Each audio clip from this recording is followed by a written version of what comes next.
Si bisnis kali ini hadir lagi untuk Anda di kesempatan kali ini ya hari Jumat 28 November 2025. Nah seperti biasa ya kita akan ngobrol seputar dunia bisnis dan kita hari ini sudah kedatangan tamu. Ada tamu spesial banget nih, Mas Falahi. Halo, gimana kabar Mas Falahi? Sehat. Oh iya, bukan yang ini nih. Nah ini, oke. Gimana kabar? Sehat ya? Sehat, alhamdulillah. Akhirnya berjumpa kembali. Iya, aku udah lama sebenarnya pengen ngajakin kamu siaran, cuman yang malam gitu ya. Kalau siang ini kan kita akan ngobrol soal bisnisnya. Wey. Nah ini sibuk terus nih kayaknya. Alhamdulillah, nggak sibuk sih, lebih kayak mengisi waktu yang bermanfaat gitu ya. Iya, tapi kelihatan lebih Berisi. berisik nih kayaknya. Aku dulu nggak gini deh. Ya ini karena mungkin udah banyak ini ya beban ya. Jadi beban hidup. Ya, jadi porsi makannya juga tambah banyak nih Pak. Oh ya. Gitu ya. Oh itu menandakan bahwa jenis makanannya udah beda nih ya. Jadi menunya udah beda nih. Oke. Nah terakhir kalau boleh saya ingin tahu dulu deh. Terakhir apa ya kegiatan yang dilakukan? Saat ini sih sebenarnya ini ya fokus wirausaha. Tapi di sisi lain juga lebih kayak mungkin mendalami di sisi kebudayaan, terutama di batik gitu. Ya, oke. Jadi karena memang aktivitas saya itu kan lebih saat ini sih lebih membangun bisnis ya di brand namanya Metaflora. Jadi saat ini memang fokusnya mendalami atau membesarkan brand itu ya. Brand itu gitu. Tapi keren loh, Metaflora itu sudah meskipun itu boleh dibilang brand baru kan, newcomer kan. Cuman ini sudah dapat banyak apresiasi katanya. Benar nggak sih? Ya.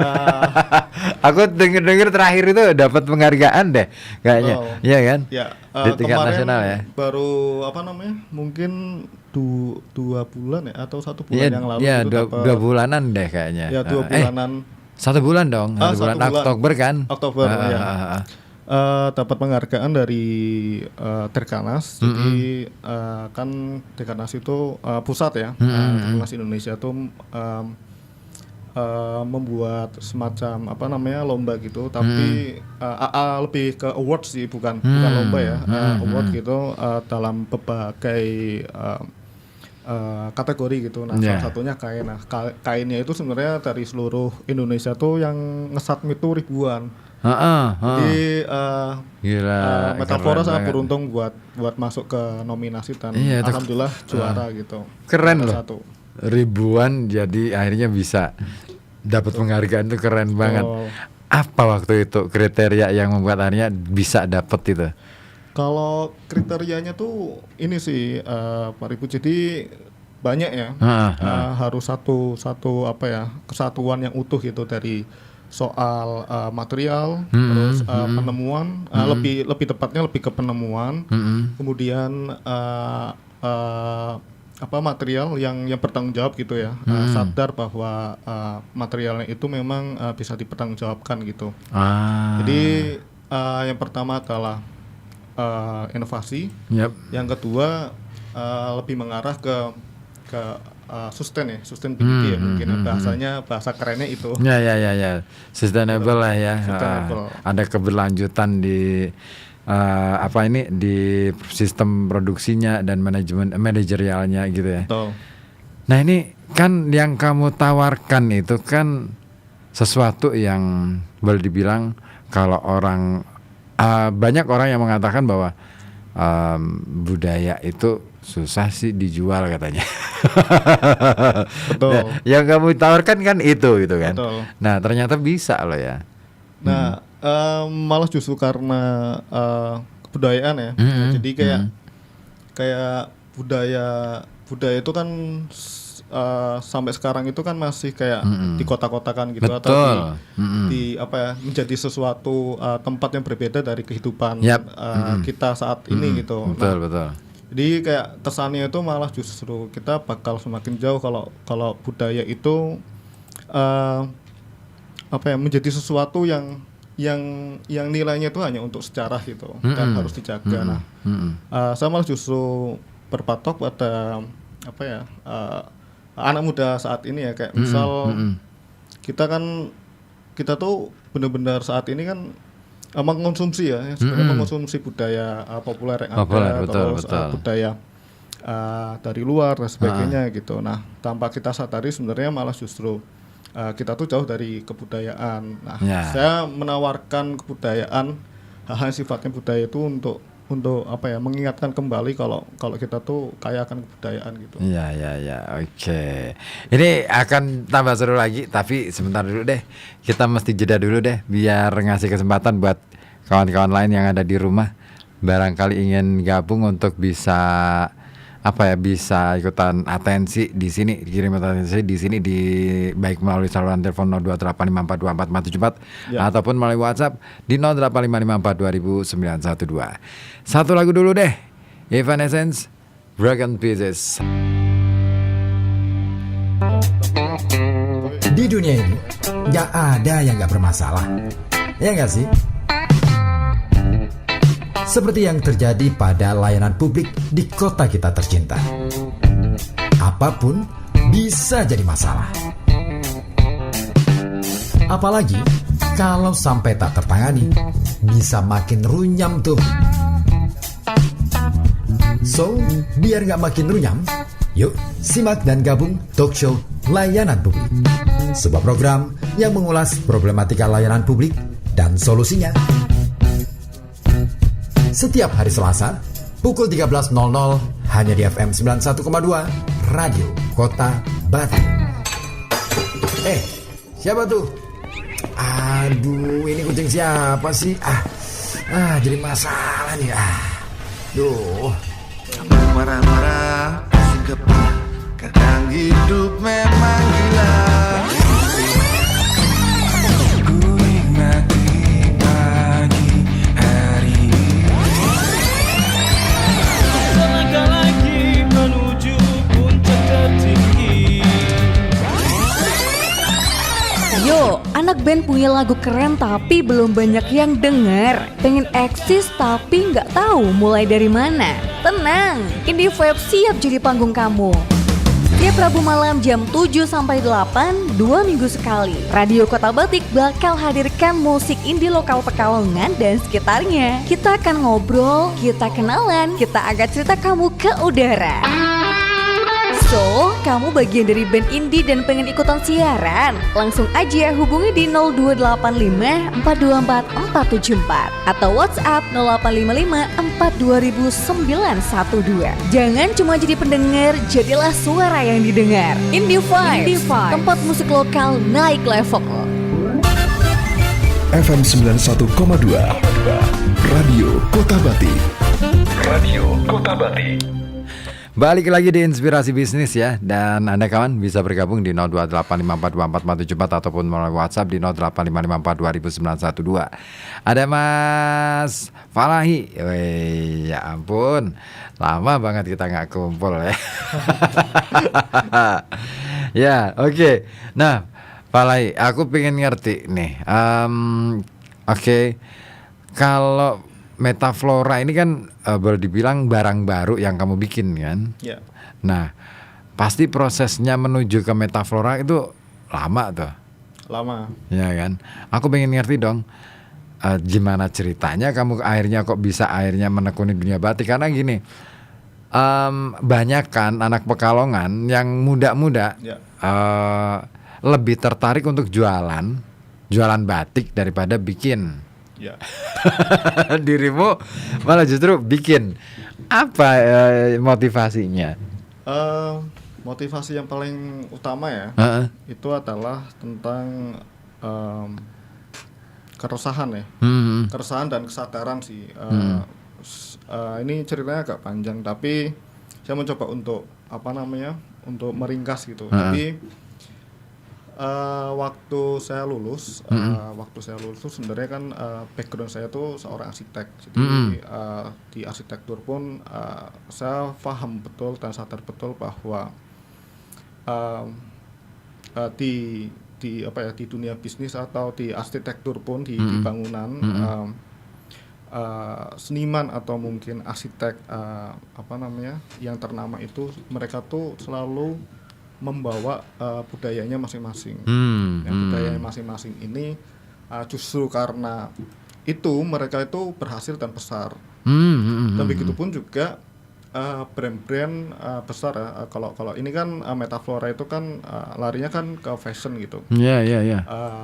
Begitupun juga di brand fashion itu brand-brand Prancis kayak Louis Vuitton, terus kemudian kalau kita bicara di Korea juga sama, terus kalau semisal di Jepang ada desainer ternama juga Issey Miyake dan Yohji Namoto dan sebagainya. Itu mereka membawa budaya masing-masing dan aku melihat di Indonesia bahwa pakaian atau busana yang kita pakai itu malah justru condongnya ke Eropa gitu. Nah, kita tuh nggak bisa buat kita tuh harus sadar kita tuh nggak bisa menyaingi mereka dengan caranya mereka gitu, dengan identitasnya mereka gitu. Betul. Kalau misal kan saya kan harus punya mimpi dong sebagai anak muda, punya mimpi yang besar kayak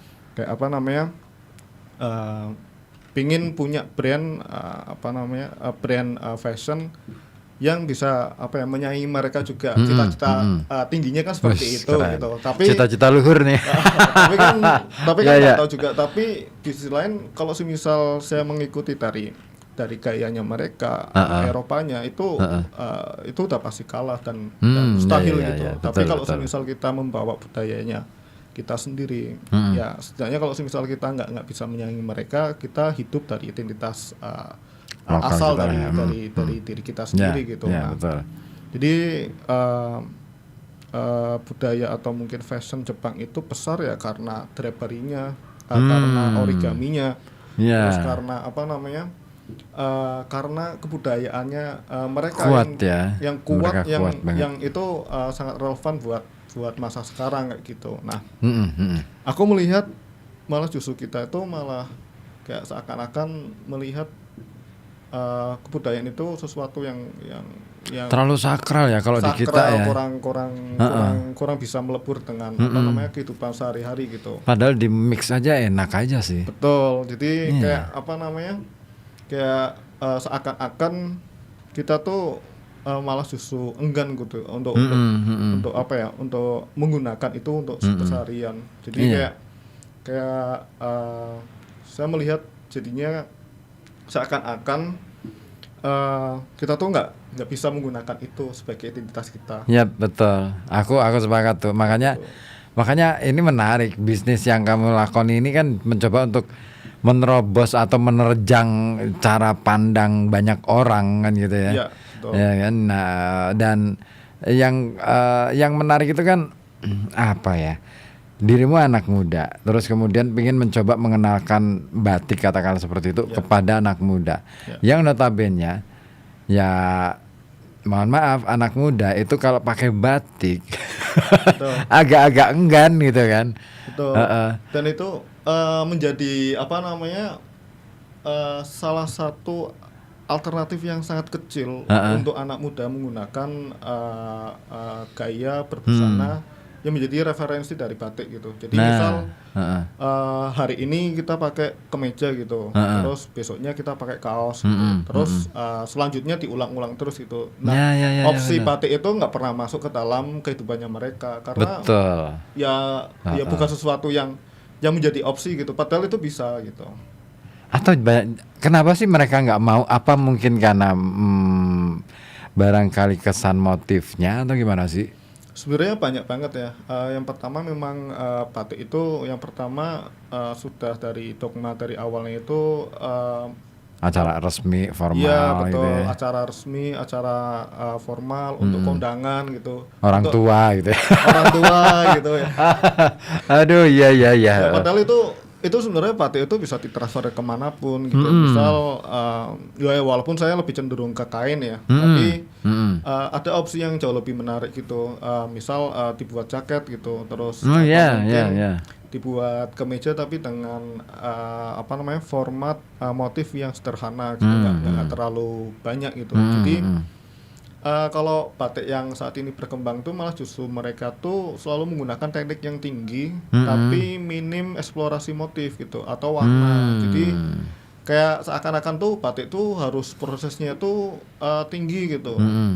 Tapi dari segi warna kemudian dari segi motif itu nggak berkembang kayak gitu. Jadi ya anak muda merasa itu nggak relevan. Ya kan kalau anak muda kan senengnya kan motif-motif yang simple ya. Simple. Nggak terlalu detailnya, nggak terlalu banyak. Aku aja kalau pakai batik yang terlalu detail, terlalu banyak aja kadang mikir, ini nggak asik banget. Terus terang gitu. Aku mikir yang seneng yang simple, tapi aku pernah lihat batik buatanmu yang untuk anak-anak. Oh iya, oke. Ya kan yang di Ugro itu, Mbak Reni cerita sama siapa suaminya aku lupa, Aris cerita, Mas ini yang bikin Falahi loh motifnya. Terus aku nonton, wah gila keren sih, keren. Karena dirimu kan nggak terlalu ya anak-anak itu kalau kita tahu ya yang namanya seragam sekolah. Kalau batik itu pattern ya, biasanya kan modelnya pattern ya. Nah dan atau pola gitu kan, pola yang berulang. Nah dan itu, ya Allah, satu kain itu full kan, nggak ada jeda, nggak ada ruang, sehingga nonton baju seragam batik untuk anak-anak itu ya kayak gini banget ya gitu. Pusing aku. Tapi dirimu bisa loh bikin motif yang anak-anak banget. Itu gimana cerita kok bisa?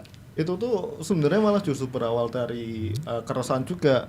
Jadi kayak melihat dari seragam anak-anak itu malah justru tidak merespon kehidupan anak-anak itu sendiri. Jadi kayak dibuatnya misal di Kota Pekalongan khasnya jelamprang. Yaudah motif jelamprang tuh semua gitu kan? Terus tinggal logonya dimasukin ke situ. Pusing lah aku nontonnya. Itu memang karena yang pertama kita tuh nggak pernah ada edukasi tentang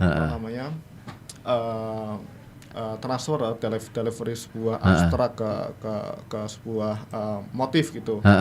Jadi kayak seakan-akan ya semuanya lugu gitu, lugu apa adanya. Jadi kalau kita lihat motif sepak bola ya, polanya dimasukin sepola-polanya gitu. Kalau logo Manchester, logo Manchester dimasukin ya kayak gitu-gitu. Nah sebenarnya nggak ada bedanya dengan motif seragam itu. Nah kita melihat kayak kita tuh nggak langsung tiba-tiba bikin sebuah seragam, tapi kita mencoba untuk kita tanya dari klien, misal Mbak Reni sama Mas Aris itu, dia tuh pengen menceritakan pesan apa yang ada di dalam sebuah seragam kayak gitu. Nah, saya sebagai orang yang mencoba untuk desainer yang mencoba untuk merespon kebutuhan itu. Jadi sebenarnya saya kayak perawat aja, kayak perawat yang ingin membantu proses kelahiran gitu. Tapi itu bagus loh, kalau itu metode yang kamu terapkan dalam urusan ketika misalkan ada pesanan kayak gitu ya. Artinya ada dialog terlebih dahulu. Betul. Jarang-jarang loh bisnis dalam hal ini ngomongin soal dialog untuk ngomongin soal ide. Ya kan, orang datang, ya kan. Misalnya aku klienmu nih, datang ke tempatmu, pasti, Val, aku butuh ini, pokoknya gini, jumlahnya sekian, terserah lo mau gimana, gitu kan. Berapa, hitungin, gitu. Kan gitu. Tapi dirimu mencoba untuk melakukan pendekatan bahwa yang mau dibutuhin apa dulu nih, apa yang perlu perlu diurai dulu. Ide-idenya seperti apa itu jarang banget loh yang kayak gitu. Kamu berani seperti itu keren. Dan itu sebenarnya ini Pak Rifut, jadi kayak saya tuh merespon gitu ya, merespon dari logonya dan kebetulan ini udah masuk ranah proses kreatif ya. Saya melihat dari logo playgroundnya itu rumah. Jadi saya langsung seakan-akan membuat rumah itu sebagai dunia anak-anak gitu. Homey banget lah ya. Nah, pilihan kita tuh sebenarnya dari Mbak Reni tuh bilang kayak aku pingin ngenalin anak-anak tuh ke alam, ke proses-proses yang lebih sadar gitu. Jadi ya, oh ya berarti alam. Gitu. Alam tuh ada dua, kayak alam yang imajinasi atau alam yang ada di sekitar kita gitu. Ya, betul. Nah, saya menawarkan kayak kalau alam imajinasi ya kita bisa sampai ke aspek-aspek motif-motif luar angkasa itu bisa masuk semua. Bisa gitu. masuk, benar. Tapi batasan-batasan yang diberikan sama Mbak Reni itu cukup jelas. Kita harus memahami untuk anak-anak itu sadar akan lingkungan dulu gitu. Nah, dari situ ya udah membahasnya tentang hutan. Itu ada aksara nggak ada sih, paling tanda-tanda gitu, tanda penanda lah kayak sama dengan plus kayak gitu. Yang itu representatifnya dari jejak-jejak petualangannya anak-anak gitu. Kayak gitu. Keren kok. Aku lihat gila, ini kok bisa ya nyampe idenya. Reni tuh yang kemudian itu malah itu yang bikin. Loh, tapi aku nggak dengar cerita yang ini nih. Ternyata ini. Besok aku kalau ketemu Reni aku. Oke. Ya, aku sama Reni sudah sering banget ya ketemu, sama Aris juga sudah sering ketemu, dan bahkan kita banyak banget ngobrolin soal dunia anak-anak. Karena bagi saya sih dunia anak-anak memang dunia masa depan ya. Nah, pernah nggak kepikiran pengen bikin motif-motif batik memang spesial untuk anak-anak? Sebenarnya itu pasti saya lakukan. Entah itu kapan, tapi itu kan yang Mbak Reni itu kan juga sebenarnya itu udah kami lakukan kan di Metafora. Bahkan kita juga ada beberapa program untuk memperkenalkan warna alam itu ke anak-anak. Jadi kayak kita tuh sebenarnya malah justru senang gitu Pak Ribut untuk untuk membuat program bersama anak-anak, dan ya syukur-syukur itu menjadi salah satu tempat mereka untuk bereksplorasi. Jadi motif-motifnya juga merespon dari karakternya mereka gitu. Kan yang selalu dibawa itu kan narasinya kan terlalu sulit dipahami gitu, kayak motif parang, motif kampung, itu motif kan apa. Susah kan? Susah ya. Mengantarkannya ke anak-anak aja, wah ini gimana ya caranya ya kan? Apalagi kalau sudah menjadikan target pasar itu kan banyak ya. Variannya banyak banget di luar sana. Yang kadang-kala nggak kepikiran kan itu segmen. Ya kan? Teman-teman di batik ini kadang-kala aku lihat ya, pukul rata aja deh. Motif disamain semua, ya kan? Nggak ada bedanya motif buat anak-anak, nggak ada bedanya motif buat bapak-bapak atau ibu-ibu. Semua dibikin sama semua. Akhirnya itu tadi bener. Jangan-jangan kenapa batik menjadi eksklusif karena itu. Betul. Dan sebenarnya apa yang kita kenakan itu tuh berpengaruh dengan diri kita loh Pak. Banyak yang nggak paham atau bahkan nggak sadar bahwa apa yang kita pakai itu berpengaruh dengan kepribadian kita. Kayak misal bahannya asalnya dari mana, terus apakah itu merusak ataukah itu sudah tidak melukai atau penacit dan sebagainya gitu. Nah, ini secara kontekstual saya membahas tentang anak-anak kecil itu juga sebenarnya sangat penting loh kalau mereka pakai baju yang prosesnya nggak kimia, kayak misal warna alam, terus bahannya dari tenun-tenun yang kita tahu asalnya dari mana, dan itu bisa berpengaruh ke psikologinya anak terhadap empati terhadap lingkungan gitu. Betul. Wah, itu menarik. Tapi itu kan proyek ideal banget ya. Sebenarnya itu penting nggak sih? Itu nggak ideal banget juga. Ya. Itu menjadi needs sebuah kebutuhan apalagi di kota-kota yang secara lingkungannya itu udah kritis. Nah kalau kita kan belum kritis nih. Atau jangan-jangan sebenarnya sudah kritis, cuman kitanya aja nggak ngerasa. Betul. Ya orang kok kalau hidup di dunia yang apa namanya semua serba ada ya, sumber daya alamnya masih melimpah ya, kita nggak bakal sadar. Tapi kalau misal di kota-kota besar kayak, mereka udah aware tentang polusi, mereka udah ngerti tentang material. Di kota-kota besar kayak Jakarta, saya yakin itu menjadi sebuah kebutuhan untuk anak-anak gitu. Orang tuanya pasti udah aware, apalagi yang playground itu kan Mbak Ren itu udah orang tuanya itu udah aware bahwa pendidikan itu penting, makanya ada playground yang dekat dengan psikologis anak gitu. Oke, ini seru sih. Dan tapi itu tadi ya benar sih bahwa kesadaran para pebisnis batik atau katakanlah misalkan perajin batik kayak dalam tidak hanya berbicara di wilayah bisnis dalam konteks gimana caranya dapat cuan gitu kan, tapi lebih pada apa sih yang mau ditawarkan kepada publik, itu kayaknya penting banget. Tapi dirimu wes keren. Ada ya belajar dari nol. Tapi ngomong-ngomong kan ini dirimu kan dulu adalah lulus arsitek ya. Kok bisa sih jadi akhirnya pindah jalur ke batik gitu? Ya itu tapi ini juga masuk ke ranah apa namanya momentum ya. Momentum waktu pandemi itu saya pulang terus saya hidup di Pekalongan. Saya mempelajari kebudayaan yang ada di Pekalongan, yaitu batik. Nah itu saya melihat banyak permasalahan di situ.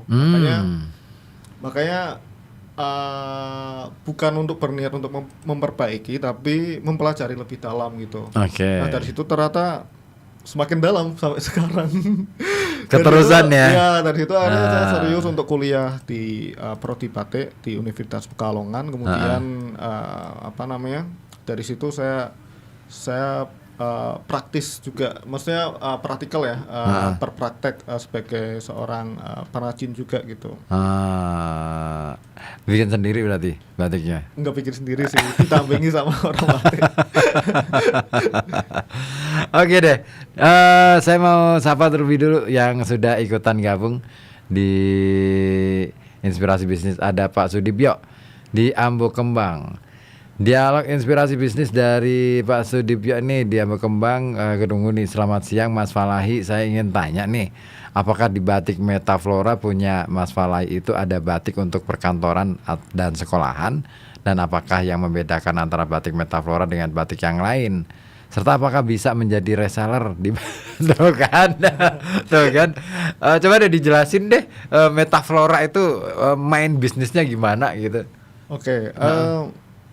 Pertama sebelumnya Metaflora itu fokusnya lebih ke fashion anak muda sebenarnya. Kita membangun brand itu di Metaflora itu memang fokus ke dalam 3 hal, yaitu pertama menyangkut tentang kultur, yaitu kebudayaan, yang kedua sustainability atau lingkungan, dan yang ketiga adalah tentang masa depan, yang hal-hal yang berkaitan dengan masa depan kayak gitu. Nah sebenarnya marketnya itu lebih ke anak muda. Jadi saya lebih batch pertama itu saya memperkenalkan kain. Kalau kita tuh punya kain yang asalnya jelas loh, terus sebagainya. Murni kain, hanya kain mori yang kami jahit menjadi baju gitu. Jadi memperkenalkannya tuh satu persatu gitu. Nah sekarang udah masuk ke tahap batik gitu. Berarti ini fashion banget ya. Maksudnya bukan yang produk massal banyak gitu. Malah justru ini tuh dijadikan sebagai proyek massal. Gitu? Iya, karena apa? Karena ya salah satunya untuk memberikan alternatif atau preferensi ke anak muda. Jadi memperkenalkannya dari kain putih, terus kemudian masuk ke warna gitu ya. Warnanya warna kebetulan karena warna alam, jadi saya mengangkatnya indigo gitu, warna biru. Karena yang berkaitan dengan kota Pekalongan ya warna biru. Nah sekarang udah di batch ranahnya batik, udah masuk ke ranah batik. Nah setelahnya itu bakal mengangkat isu-isu yang formatnya tentang kebudayaan. Salah satunya misal format baju kayak berskap, terus asurjan dan sebagainya. Dan itu nanti berkembang gitu. Selayaknya ya sebuah brand gitu. Nah Nah di metafora ini Pak Ibu sebenarnya ada beberapa subbagian ya bisnis. Jadi ada B2B, ada B2C. B2C itu lebih ke langsung ke customer. Kalau B2B itu lebih kayak apa namanya? Sebagai jasa untuk melayani klien-klien. Salah satunya misal seragam, kayak misal project yang seragam dari playground untuk anak-anak TK ataupun dari apa namanya perkantoran, entah itu government atau enggak ya swasta kayak gitu. Nah, seperti kembali lagi, jadi saya di sini tuh kayak seperti seorang perawat yang memberikan beberapa alternatif dari kebutuhannya mereka kayak gitu. Jadi identitasnya dari perusahaan seperti apa, terus brand apa Guidelines ya bahasanya itu brand Guidelines kayak logo, terus warna dan sebagainya yang ingin dicapai itu seperti apa. Tapi nanti mendesain secara khusus untuk perkantoran tersebut. Jadi memang kita melayani itu gitu. Berarti desain di konsep sama dirimu, bukan kan kadang ada nih yang pesen itu sudah bawa gambar desain. Ya. Kalau misalkan seperti itu dilayani. Dilayani karena ada beberapa brand dari Jakarta yang mereka tuh membawa desain sendiri gitu. Dan saya hanya sebatas untuk memproses itu. Dan itu nggak masalah. Saya sebagai partner untuk memekerjakan itu. Oke. Ini menarik, aku jadi sekali waktu deh aku pengen bikin ikutan bikin desain terus bisa bikin yang menceritakan dan menggambarkan seorang itu bisa. boleh. Nah, ada yang gabung lagi nih, Takim di Ambon Kembang juga nih. Nanyanya enak aja sih. Harga batik Metafora itu berapaan sih, Mas? Spill nggak? Boleh, nggak apa-apa. Karena ini sebenarnya kan udah ada websitenya dan udah ada Instagramnya juga. Iya, ada ya. Walaupun kami masih baru ya, jadi range harganya itu di angka sekitar 400-an sampai 1 juta sekian. Kenapa kok bisa mahal? Karena prosesnya itu melibatkan banyak orang. 400 itu nggak mahal loh menurutku.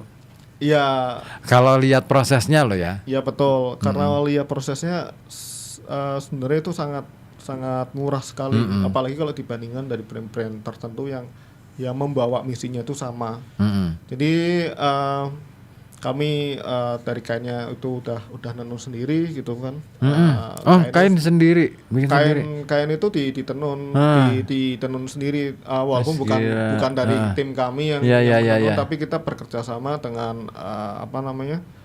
Di beberapa daerah yang membuat tenunannya itu. Jadi emang kami mencoba untuk bagaimana melibatkan banyak orang yang ada di situ. Bahkan kayak kancing batoknya itu kan itu sebenarnya bisa beli misal di Morodadi, beli di tempat-tempat yang memang itu tuh sebenarnya diimpor dari Cina gitu. Kami tuh nggak mau, kami mau tahu kayak ini itu dibuat seperti apa. Bisa gitu. Dibikin sendiri lah ya. Akhirnya kami membuat sendiri gitu di daerah Wonopringgo gitu. Wonopringgo ada. Dari limbah-limbah penjual apa namanya?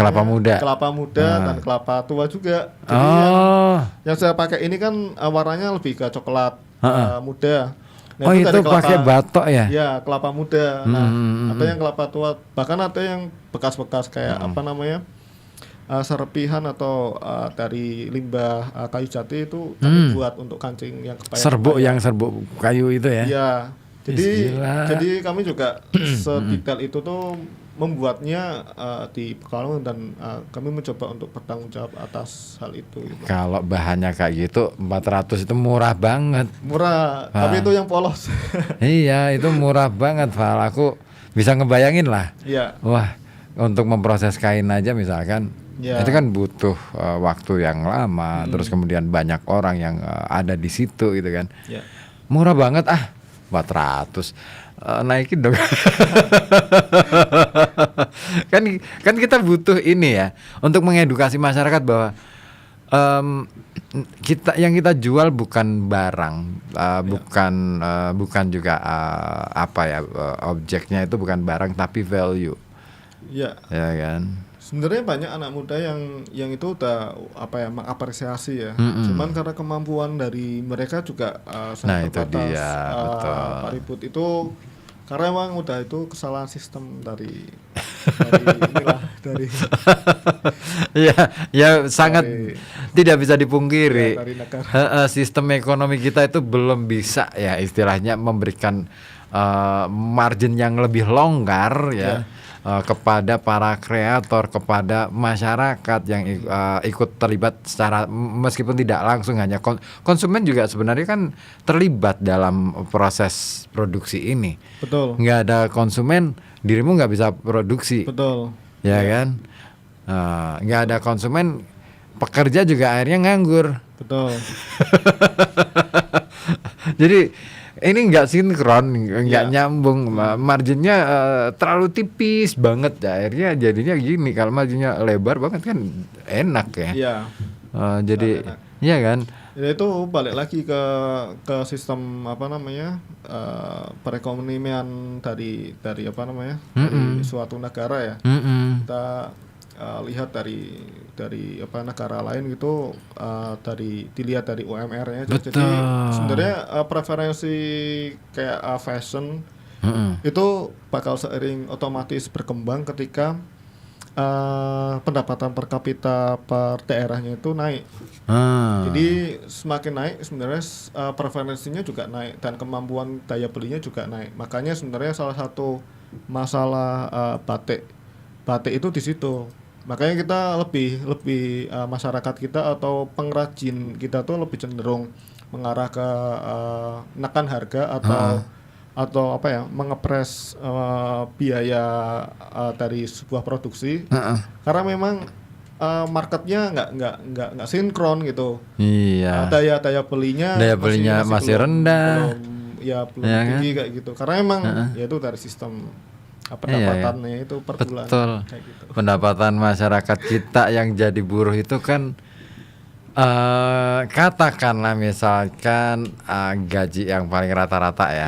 Yang paling rata-rata UMK aja deh. UMK aja kan 2,3 nih. Betul. 2,3 habis tuh untuk kebutuhan sehari-hari. Betul. Nah itu mau beli apa nggak bisa. Ya itu yang menjadi satu masalah lah. Karena kalau misal kita berkaca di negara luar gitu, yang UMK-nya itu sekitar 17-19 bahkan ada yang di atas 20. Yang mereka membeli baju itu dengan harga 1 juta ya. Itu kayak kita membeli baju di harga mungkin sekitar 100-an ya. Iya. Kayak di Jerman kemarin Asfa kemarin kan kesini cerita tuh di Jerman itu Pak gajinya tuh 40 juta. Gila beneran Pak, aku kerja di sana aja Pak. Tapi pajaknya tinggi. Ya itu sudah konsekuensi. Betul. Ya kan. Dan menariknya kan kenapa penarikan pajak begitu tinggi selain karena gajinya tinggi, karena negara juga hadir untuk memberikan fasilitas yang memang sangat-sangat prima gitu kan. Di kita ini kan kita nggak ngerti semua gitu kan. Pendapatan kita itu aduh berapa sih? Mau kalau pergi ke mall, aku kalau sama istriku pergi ke mall cuman bisa ngelirik doang. Iya. Itu baju bagus ya. Iya. Terus ya udah lirik aja gitu. Ya itu Pak, kenapa kita nggak bisa ngasih harga yang mahal? Dan gitu itu udah ngepres karena prosesnya hampir semuanya manual gitu. Oh semua manual? Iya maksudnya kain itu kan ditenun kan secara manual. Iya. Gila keren. Jadi hampir semuanya menggunakan tangannya manusia gitu. Nah, itu sih sebenarnya. Tapi kalau selama ini pasar yang sudah kamu ciptakan mana aja? Kalau pasar ya ini kita bahas tentang pasar secara geografis, lebih mengarahnya ke kota besar sih. Salah satunya di Jakarta dan yang kedua adalah Bali. Jadi karena mungkin ngaruh ke aktivitasnya. Kalau yang di Jakarta itu mengarahnya itu ke gaya hidup, gaya hidupnya mereka kayak kantoran, terus kemudian mereka suka sesuatu yang versatile, jadi lebih suka dipakai bisa di casual maupun di formal. Nah kalau yang di Bali memang DNA brand kita itu memang cenderungnya ke sana karena kainnya kan putih, tapi putihnya bukan putih yang putih banget gitu ya. Putih banget tapi unbleached gitu. Jadi kayak ya sesuatu yang natural tuh kayaknya deket sama Bali gitu. Jadi kami pernah dapat klien gitu dari suatu villa gitu, satu karyawannya itu pakainya dari baju Metafora gitu, kain putih semua gitu. Di Bali tuh. Di Bali. Tapi pangsa pasar 2 kota ini cukup lumayan. Yang paling bagus itu. Kalau yang lainnya masih belum karena emang ya kami masih baru ya Pak. Jadi kami sedang penetrasi pasar dan untuk harga yang range segitu tuh kayaknya emang perlu toko fisik.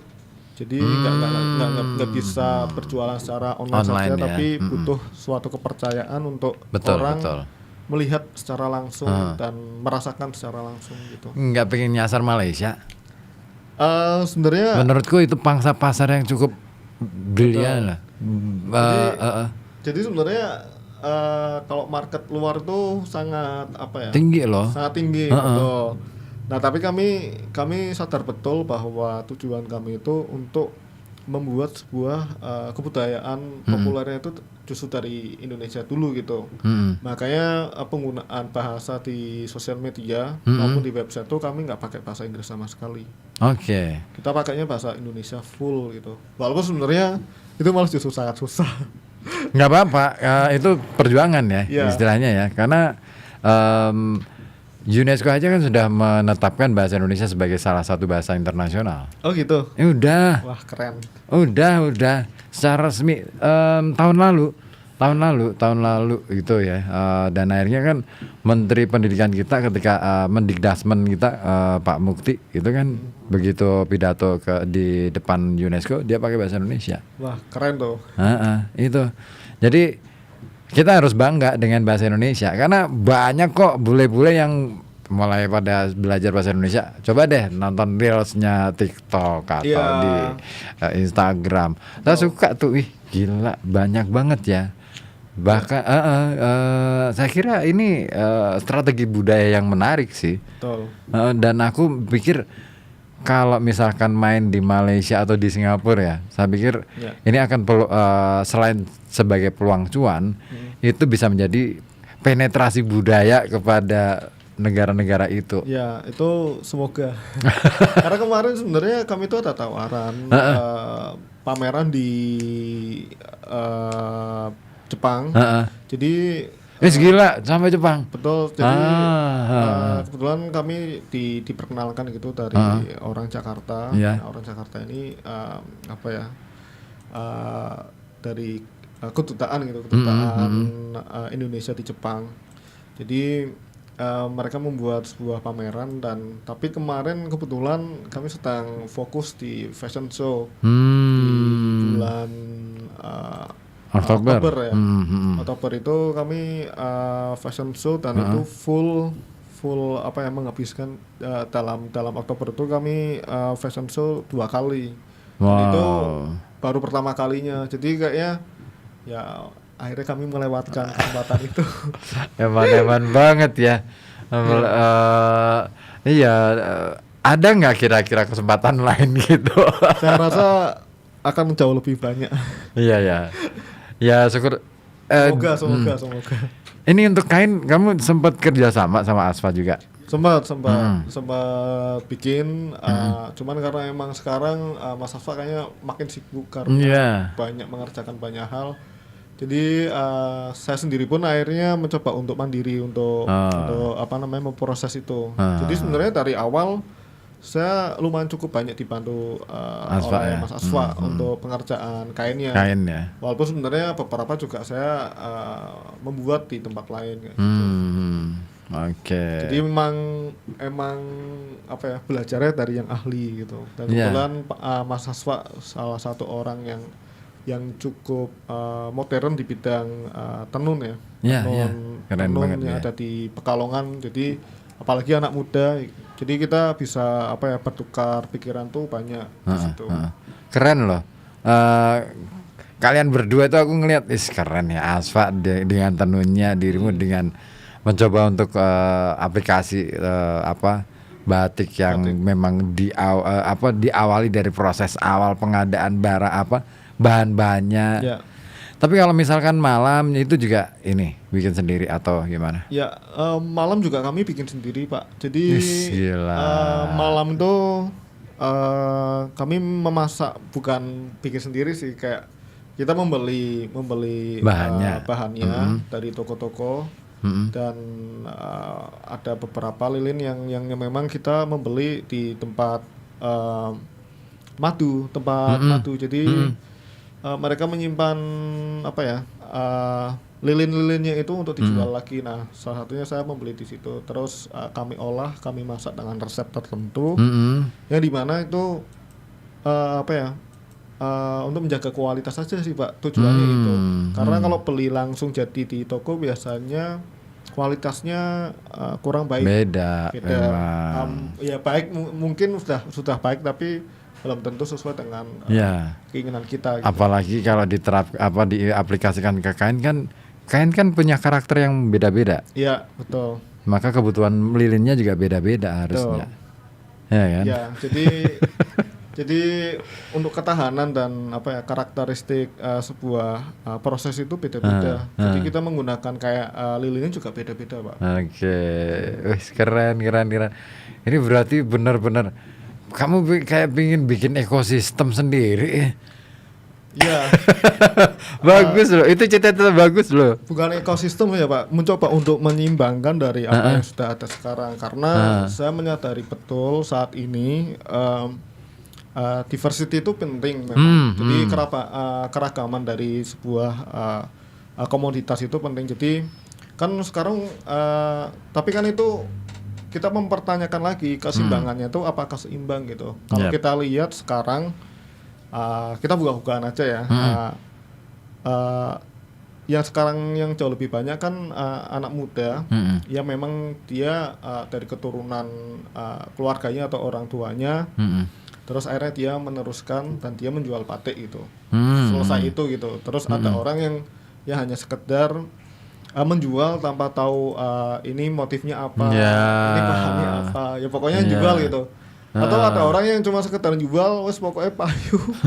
Kalau untung selesai gitu. Ya kayak macam reseller lah ya. Gitu ya. Kayak gitu. Dan itu nggak masalah dan itu nggak ada masalahnya. Cuma yang bermasalah ketika di ranah-ranah tertentu itu nggak ada gitu. Misal di ranah akademis, terus di ranah orang yang mau meriset tentang perkembangan batik, atau hal-hal yang jauh lebih sadar gitu bahwa batik ini kayaknya udah terlalu lama deh buat dieksploitasi. Kayaknya kita perlu mengembangkan atau menumbuhkan bibit-bibit atau kemungkinan atau potensi-potensi baru yang dimana itu menjadi sebuah referensi baru gitu untuk pasar gitu. Betul. Jadi saya rasa itu menjadi sebuah diversity yang baik gitu. Nah, saya mencoba di ranah itu gitu loh. Orang yang mau meriset, orang yang mau sekolah dulu, capek-capek menghabiskan waktu buat tahu apa itu batik, terus membuat ya itu sebenarnya hanya untuk penyeimbang aja sih, Pak. Jadi biar pasar tuh nggak jenuh gitu loh. Gitu. Tapi aku seneng loh. Ini kan produk yang kamu buat salah satunya yang kamu pakai tuh. Iya, betul. Ini aku boleh nebak nggak? Ini kamu ambil dari Parang deh kayaknya. Enggak sih, Pak. Bukan. Enggak. Dari apa? Jadi ini dari daun aja gitu. Dari daun. Tidak ambil dari motif tertentu. Sebenarnya kan kalau yang motif Parang itu kayaknya saya udah pernah. Ya kamu pernah eksplorasi gitu. Terus kawung juga, terus beberapa yang dari ini. Cuman ini saya basisnya lebih ke alam. Ke alam ya. Gitu. Ya yang saya pakai ini kan sebenarnya kan prosesnya kan batik tulis. Oke. Cuman nggak ada desain-desainnya, nggak ada tambahannya, makanya lebih prosesnya simple ya. jauh lebih murah gitu. Dan saya bisa memasarkan atau menjual baju ini jauh lebih terjangkau untuk anak muda. Nah, apakah salah? Ya nggak ada yang salah. Ya nggak salah. Dan aku ini anak muda banget motif yang kayak gini nih. Iya. Memang anak muda nggak bisa menerima yang motif terlalu jelimet itu. Iya. Aku aja kalau lihat batik-batik, baju-baju batik yang dipakai bapak-bapak kondangan itu kadang-kala, meskipun aku kadang-kala pakai, aku merasa risih loh pakai itu, berasa nggak nyaman aku. Seneng yang simple bener, karena simple itu lebih ke apa ya, menandai diri bahwa sebagai pribadi yang terbuka, yang nggak terlalu jelimet dan aneh-aneh gitu loh. Ya walaupun batik-batik klasik saat ini tuh saya udah mulai kerajinan Pak ya. Makanya sebelum saya membuat metafora pun saya udah kerajinan. Jadi memang batik klasik itu udah punya tempatnya sendiri. Makin dewasa tuh orang bakal mencintai batik klasik. Ya selayaknya orang suka Vespa klasik dan sebagainya. Cuma permasalahannya kan nggak ada jembatan itu, nggak tiba-tiba orang suka batik tulis yang halus, yang mahal dan sebagainya, tanpa adanya batik yang saya pakai sekarang yang gampang-gampang ya. Ini sebagai jembatan juga, sebagai orang, sebagai apa ya, bentuk yang memang garda depan lah untuk menjemput jiwa anak muda gitu. Jadi dari situ nanti ya suatu saat aku yakin ya mereka bakal suka yang klasik-klasik juga gitu. Iya sih, bener, ada gradasi yang memang, ya makanya aku menantang dirimu bikinlah motif untuk anak-anak yang memang benar untuk fashion bukan untuk istilahnya kayak kemarin di Reni kan seragam tuh. Nah yang benar-benar untuk fashion untuk anak-anak, bahwa ini batik alami gitu lah, dengan pewarnaan alami gitu kan. Seru tuh, pasti ibu-ibu banyak yang pesen tuh, terutama motif buat yang cewek. Terima kasih Pak masukannya Pak. Iya bener. itu yang sangat menarik lah. Sebuah segmen baru ya gitu. Iya, kan jarang ya para pembatik ini mikir tentang untuk mengenalkan batik sejak dini gitu kan. Iya. Biasanya kan yang disuplai itu orang-orang tua, kaya raya gitu. Betul. Bisa beli batik mahal gitu. Dan lucunya kan gini, kalau untuk anak-anak sebenarnya baju biasa, cuman dikasih aja ornamen kecil batik. Iya. Ya kan? Dan itu sangat murah loh, pembiayaannya gitu, prosesnya. Iya, cuman kan batiknya batik yang tua. Kawung lah, parang lah. Itu bukan yang salah, bukan motifnya Pak. Biasanya pengrajin tuh ambilnya dari kain-kain perca. Itu kain perca terus dipakai, terus dijahit lagi gitu. Lupa bahwa batik itu kreativitas, batik itu bisa dikembangkan. Pelestarian menurutku ya nggak melulu ngomong soal motif klasik, tapi bagaimana kemudian motif ini juga punya zamannya sendiri-sendiri. Ya yang saya lakukan ini adalah wujud dari usaha pelestarian batik. Batik itu lebih hidup dan terus berkembang sesuai dengan keselarasan zaman gitu. Oke. 1 jam sudah kita ngobrol. Iya jam 3 loh ya. Oke mantap. Val, tapi kalau kita ngomongin soal masa depan batik, tantangan terberat menurut dirimu? Tantangan terberat itu malah justru dari pikiran kita ya, Pak Ribut. Jadi yaitu balik lagi bahwa batik itu bukan salah satu yang terpenting dari preferensi anak muda, karena anak muda tuh ngerasa tidak diberi ruang atau diberi sesuatu yang sifatnya itu asalnya dari batik itu. Nah, malah justru tantangan sebagai seorang perajin ya kita harus membuka pikiran itu bahwa sebetulnya anak muda tuh mau kok mengonsumsi batik gitu. Ya. Kalau kita bisa menyesuaikan dari kebutuhan atau gaya hidup mereka gitu. Oke, benar. Nah, kuncinya itu. Kuncinya permasalahannya malah justru di pikiran kita. Janganlah langsung tiba-tiba tuh aspeknya tuh langsung ke harga, ke laku atau enggak. Nah, itu dia. Susah tuh kalau udah Itu langsung dia. pikirannya opo payu. Payu Itu. lah. Itu kan yang kadang-kala merusak cara berpikir kan itu. Jadi seakan-akan pemikiran itu dibunuh dari awal. Dan itu yang membatasi diri kita sendiri. Padahal anak muda suka, apalagi kayak misal ada yang bikin batik itu batik di jaket, tapi motifnya misal anak muda banget, wah itu pasti aku yakin bisa menjadi budaya populer yang baru misal kayak gitu. Harus, menurutku batik itu harus jadi budaya populer. Ya. Iya kan? Bukan kemudian kita ikut budaya populer ya, tapi kita menciptakan budaya populer ala kita gitu loh. Betul. Penting banget tuh. Jadi ya itu balik lagi, kita tuh nggak bakal bisa besar menyaingi Jepang, menyaingi Korea, menyaingi Eropa kalau membawa budayanya mereka gitu. Iya banget, aku setuju. Ya emang harus bangga gitu. Iya. Oke deh. Oke. Karena kita dibatasin waktu juga. Thank you, Pal, udah mau hadir di sini. Terima kasih banyak atas kesempatannya. Sukses. Saya sangat senang hati, merasa bangga juga diundang di sini, Pak. Asik. Sukses terus buat kamu dan bahagia selamanya deh. Terima kasih banyak. Oke. Dan itulah kawan obrolan kita di Inspirasi Bisnis. Semoga aja menginspirasi dan semakin kita dapat temukan banyak hal yang bisa kita kerjakan di kemudian hari. Ingat bahwa berbisnis itu bukan soal bagaimana kita mendapatkan keuntungan, tapi bagaimana kita bisa menginspirasi banyak orang. Akhirnya dari kawasan Kurinci 7 FM 91,2 Radio Kota Batik News Interaktif Solutif, Inspirasi Bisnis harus saya akhiri sampai di sini. Terima kasih dan wassalamualaikum warahmatullahi wabarakatuh. Telah Anda simak gelar wicara Inspirasi Bisnis persembahan FM 91,2 Radio Kota